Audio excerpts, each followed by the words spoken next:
تقسیم کر کے افق پر سامنے آیا۔ میں نے اردو میں اس کا ملتا جلتا ترجمہ کیا ہے، اور یہ حقیقت ہے۔ اور میں سمجھتا ہوں کہ اس نعمت کا ہم تبھی اس مالک کا، اس ذات باری کا شکر ادا کر سکتے ہیں کہ ہم ان عظیم اپنے بزرگوں کی قربانیوں کو اور ان شہداء کو اور لاکھوں لوگوں کو جنہوں نے خون کے دریا عبور کیے، تب جا کر پاکستان مارز وجود میں آیا۔ آج 77 سال بعد اس بابرکت مہینے میں ہم یہاں پر جمع ہیں، تو میں سمجھتا ہوں کہ اس کا تقاضا یہ ہے، اور پوری قوم پکار پکار کر اس بات کا تقاضا کر رہی ہے کہ آئیں ہم یکجاں دو قالب ہو جائیں، آئیں اتحاد اور اتفاق کی برکتوں کے ساتھ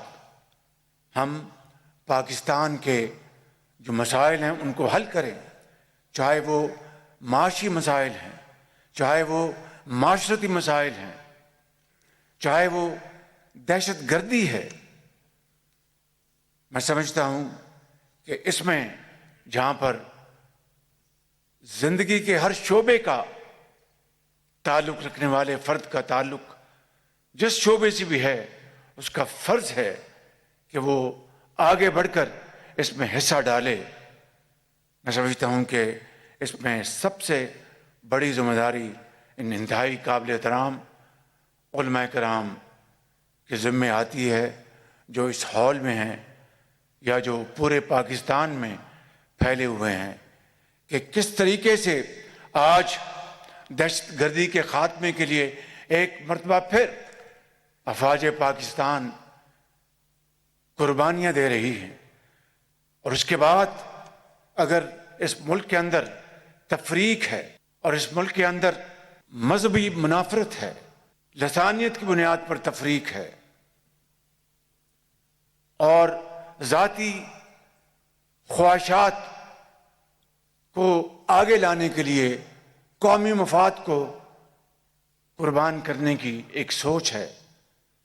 تو میں سمجھتا ہوں کہ یہ بے وفائی ہے ان قربانیوں کے ساتھ، کہ یہ عظیم خطہ پاکستان جس کے لیے ہم نے اتنی قربانیاں دیں، اور آج وہاں پر ترقی اور خوشحالی کے مناظر کے بجائے اندر تفریق ہے، اور اپنے اپنے خوابوں کی تعبیر کے لیے ملکی استحکام، ملکی عزت اور وقار کو داؤ پہ لگایا جا رہا ہے، تو میں سمجھتا ہوں کہ آنے والی نسلیں ہمیں معاف نہیں کریں گی۔ اور جس طرح کہتے ہیں کہ اٹس نیور ٹو لیٹ، آج بھی موقع ہے الحمدللہ کہ ہم اگر یہ فیصلہ کر لیں کہ ہم نے پاکستان کے وسیع تر مفاد کی خاطر اپنی تمام ذاتی خواہشات اور انا کو ہم پاکستان کے تابع کر دیں گے، تو میں سمجھتا ہوں کہ اس سے بڑی پاکستان کی اور کوئی خدمت نہیں ہو سکتی۔ میرے انتہائی قابل احترام مہمان گرامی، میں نہیں چاہوں گا کہ میں وہ باتیں دہراؤں جو یہاں پر ڈاکٹر صاحب نے فرمائیں، اور ابھی ویڈیوز پہ ہم نے ان کو دیکھا، مگر میں کچھ گزارشات ضرور آپ کے سامنے کرنا چاہوں گا، اور وہ یہ ہے کہ یہ ماہ مبارک خاص طور پر ہم سب پاکستانیوں کے لیے انتہائی اہمیت کا حامل ہے، کیونکہ دنیا کی واحد اسلامی نظریاتی مملکت خداداد پاکستان جس کو اللہ تعالیٰ نے جوہری قوت سے نوازا ہے. آج اگر آپ جائیں دنیا میں تو پرولیفریشن کے خلاف پوری جو عالمی طاقتیں ہیں وہ متحد ہیں، اور کہیں کوئی پر مارنے کی کوشش کرے گا تو وہ اس کو سزا دینے کے لیے تیار ہیں. لیکن اس خدائے بزرگ و برتر کا ہم جتنا بھی شکر ادا کریں کم ہے کہ اس کی کمال مہربانی سے 1998 میں پاکستان ایٹمی قوت بن گیا، اور ہمارا کوئی ازلی دشمن ہو یا کوئی قریبی دشمن ہو تو خدا تعالیٰ نے اس قوم کو یہ طاقت عطا فرمائی ہے، ایک انتہائی بہادر فوج کے علاوہ، کہ اس جوہری طاقت سے دشمن اگر ہماری طرف میلی آنکھ سے دیکھنے کی جرت کرے تو یہ قوم اس آنکھ کو رون دے گی. میں سمجھتا ہوں کہ اس سے بڑا اس خدائے بزرگ و برتر کا کرم ہم پر اور کیا ہو سکتا ہے. اس کے علاوہ جو نعمتیں اللہ تعالیٰ نے ہمیں عطا کی ہیں، جو اذہان ہمیں اللہ تعالیٰ نے دیے ہیں اس ہال میں موجود، چاہے وہ علماء کرام ہیں، مفکر کرام ہیں، چاہے وہ سیاستدان ہیں، چاہے وہ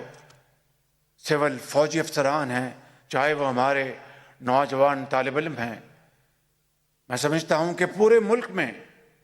کوئی کمی نہیں بہترین ذہنوں کی. تو میں سمجھتا ہوں کہ اس کے بعد ہمیں اللہ تعالیٰ نے بے پناہ قدرتی وسائل سے نوازا ہے. اربوں کھربوں ڈالر کے خزانے مدفن ہیں پہاڑوں کے اندر، اور آج اگر دہشت گردی کا اگر ایک یہ بھی زاویہ ہے پاکستان کے اندر، اور جس کے تانے بانے دور تک ملتے ہیں، اور ان دہشت گردوں کو جہاں سے سیاسی اور فائنینشیل سپورٹ ملتی ہے، اس کا ایک مقصد یہ ہے کہ پاکستان اپنے اس قدرتی وسائل سے جو اللہ تعالیٰ نے ہمیں عطا کی ہیں اس سے فیض یاب نہ ہو سکے. وگرنہ کوئی عقل کا اندھا ہی ہوگا کہ جن وسائل سے اس قوم کو نہ صرف خوشحالی اور ترقی سے ہم سب ہمکنار کرا سکتے ہیں، بلکہ اپنے قرضے ختم کر سکتے ہیں اور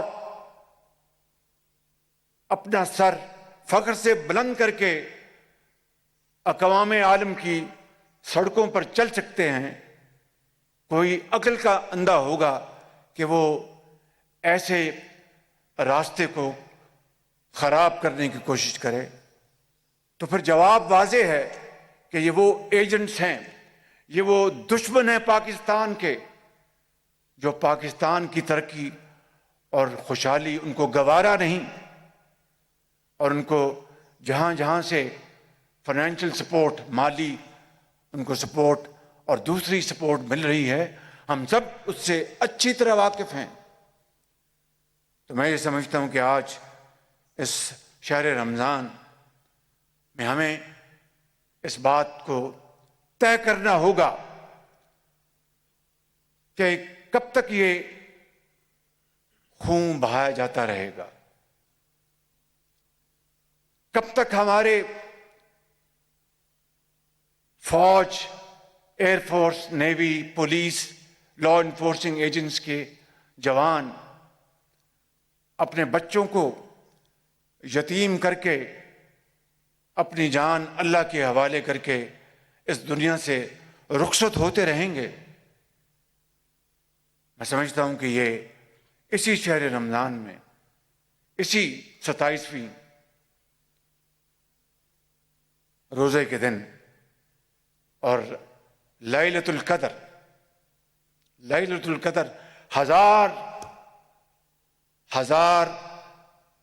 مہینوں سے زیادہ افضل یہ رات ہے۔ تو اگر ہم گہرائی میں جائیں تو اس کا نچوڑ کیا ہے؟